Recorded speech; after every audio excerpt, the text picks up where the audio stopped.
Hello everyone. Welcome to our lesson, Language Structures and Conventions. We are looking at formal style elements in this lesson.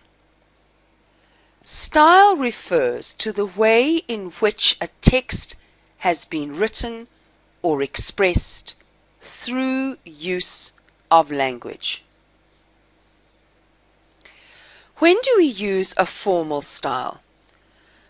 Formal usage is correct in terms of grammar, punctuation, and the meaning of words, and will be understood very widely among English-speaking people. And so when do we use it? Well, really anywhere where we think that it's a formal situation, and formal will be quite serious and you want to make the right impression. Where would we use a formal style? Certain letters, like business letters, because that's a serious situation. This is business now. There's no time to mess about. Reports will be formal because you are reporting on something. Certain speeches, very important speeches for ceremonies, they will be in a formal style. Lectures are generally formal, although obviously you can have some colloquial English in there. A sermon, a lot of a sermon will be in a formal style, even if some of it's quite colloquial. Academic speeches, lectures, articles, anything really academic will be in a formal style. I would also say that technical books are going to be in a formal style. Your biology textbook, for example, or your science textbook, generally written in a formal style.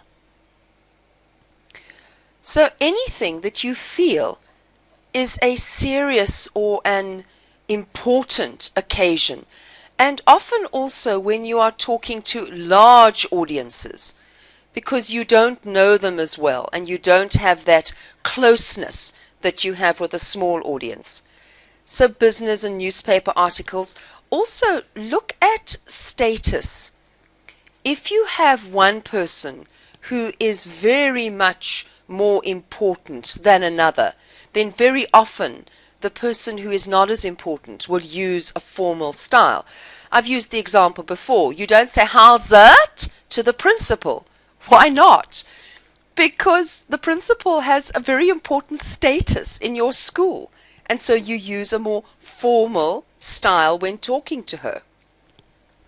And you're looking for things like sentences, complete sentences. The vocabulary has to be more formal, more serious, not "how's it," but "how are you?" You're looking in a formal style for correct grammar. So correct punctuation if it's written, correct grammar if it's spoken or written. So if that's what formal style is, what is informal style? An informal style is one used in a relaxed situation where people are friendly. An informal, here I go again. An informal style is often associated with colloquial or spoken English. You've studied the difference between formal and informal. You've looked at formal letters, for example, in week 10, and you do your written answers in your exams. In paper 1 and paper 2, they are all in a formal style. And most of paper 3 actually is probably going to be in a formal style. You might use some colloquialisms in paper 3. So let's put "and paper 3, some of paper 3 will be in a formal style." And you know from listening and speaking that speeches are generally formal.